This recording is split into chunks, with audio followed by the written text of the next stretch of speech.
Okay, in this video we're going to continue the 5.4 problems, and 5, 7, and 9 say solve. Solve this equation. What values of x are going to make this statement true?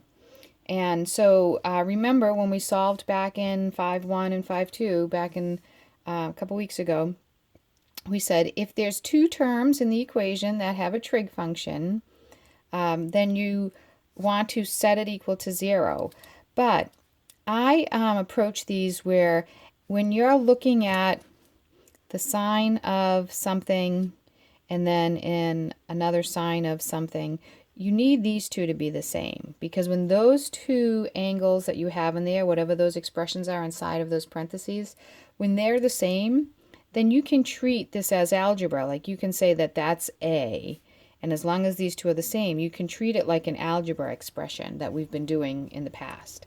So I'm going to take my sine of 2x and I'm going to replace it with its identity, 2 sine of x cosine of x equals 2 sine of x.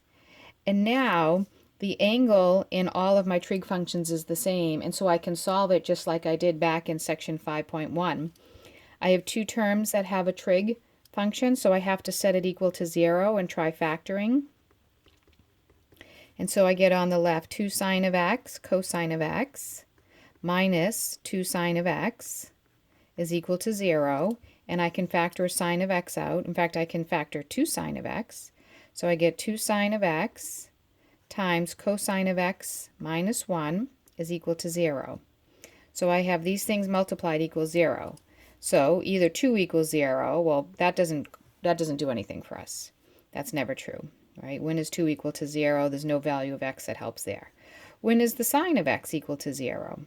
Well, the sine of x is equal to 0 when x is 0 and when x is pi.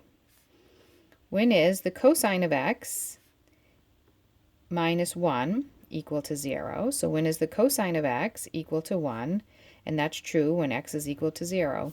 So the solutions here are x is equal to 0 or pi.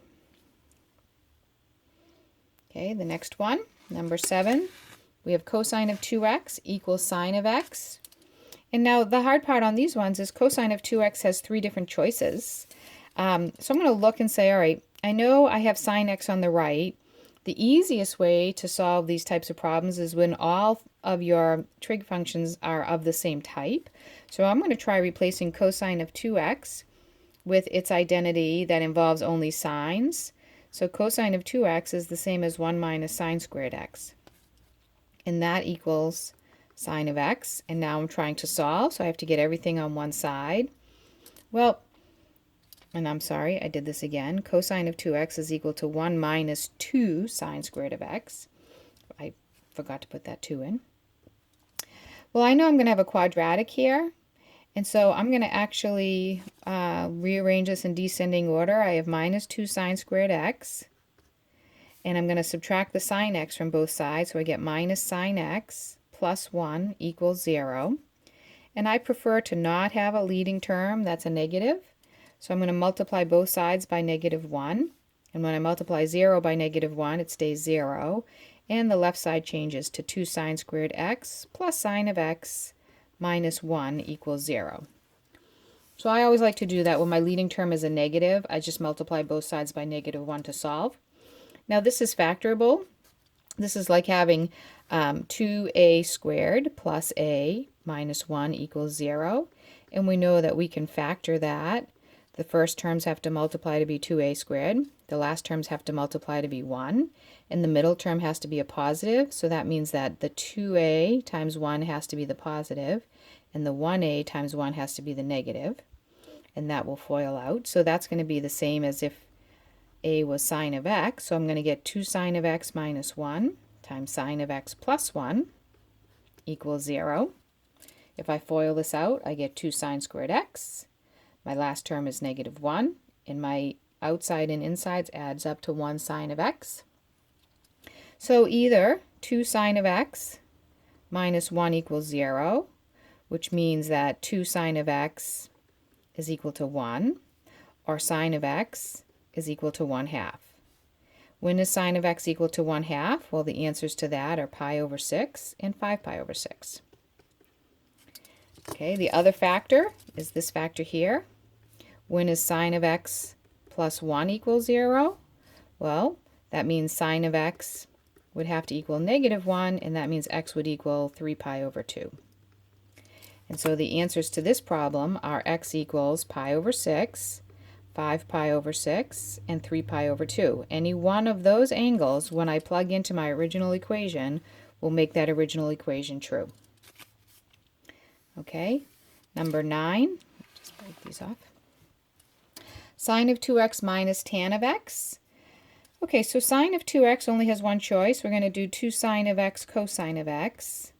And when I try to solve these, I'm always looking for factoring options. So I'm going to replace tan of x with sine of x over cosine of x equals 0. And I can factor out a sine of x from this problem. So I get sine of x times 2 cosine of x minus 1 over cosine of x equals 0. Looks a little messy, but this is doable. So I have two factors. Either sine of x is equal to 0, and when is that true? At 0 and pi, or 2 cosine of x minus 1 over cosine of x is equal to 0. So I'm going to multiply both sides to get rid of the fraction. I'm going to multiply both sides by cosine of x, and we can say that gives us 2 cosine squared x minus 1 equals 0. Add the 1 to both sides, and we get 2 cosine squared x equals 1. Or cosine squared x equals 1/2. And when I square root, I have to put the plus or minus, so I get cosine of x is equal to plus or minus 1 over root 2, which is the same as plus or minus root 2 over 2 when you rationalize, and we know that one. When is the cosine of x root 2 over 2? So the answers to that one are pi over 4, 3 pi over 4, 5 pi over 4, and 7 pi over 4. All of those values give me a cosine of x as root 2 over 2. And then the other answers had to include 0 and pi. I guess I should have put pi in there, but that's okay. It can go over here. So any one of these values of x will make this statement true. Okay, so sine of 2 times 0 minus tan of 0 equals 0. Sine of 2 times pi over 4 minus tan of pi over 4 equals 0. Those are the solutions. Okay, next page. Number 11 and 13 say, rewrite these expressions, but get rid of any of the double angles. You want only single thetas when we're done. Okay, so the first one, sine of 2 theta is equal to 2 sine theta cosine theta plus cosine theta. Done. We got rid of the double angles. That's written with just sine thetas and cosine thetas. If you want, you can keep going and you can factor out a cosine theta, but it didn't ask you to do that, but you can. Those are both equivalent answers. Okay, and then number 13, we have a sine 2 theta. Well, we know that's 2 sine theta cosine theta, but what do we do with this other thing? So I'm going to do this in 2 steps. I'm going to say that's cosine of, well, 3 theta is the same as 1 theta plus 2 theta. Okay, so this is a cosine of u plus v. This is u and this is v. So we're going to do cosine of u, cosine of v, minus sine of u, sine of v. So I have 2 sine theta cosine theta plus this gets expanded out to these two terms from the u plus v identity. Okay, so now I'm good. I get that's a theta, this is a theta, this is a theta, this is a theta. So now I have to deal with my cosine of 2 theta and I have to deal with my sine of 2 theta. Okay, so I'm going to keep this one the same, 2 sine theta cosine theta plus cosine of theta, and cosine of 2 theta, well, we have different choices we can use, but I'm going to use cosine squared theta minus sine squared theta, minus sine of theta, and sine of 2 theta is equal to 2 sine theta cosine theta. Okay, so now I have everything is in 1 thetas, so I just have to clean it up a little bit. So we have 2 sine theta cosine of theta. I don't have any double angles anymore. Plus, if I distribute my cosine theta into both of these terms, I get cosine cubed theta minus cosine theta sine squared theta minus, if I distribute the sine in, there's no plus in here, I get 2 sine squared theta cosine theta.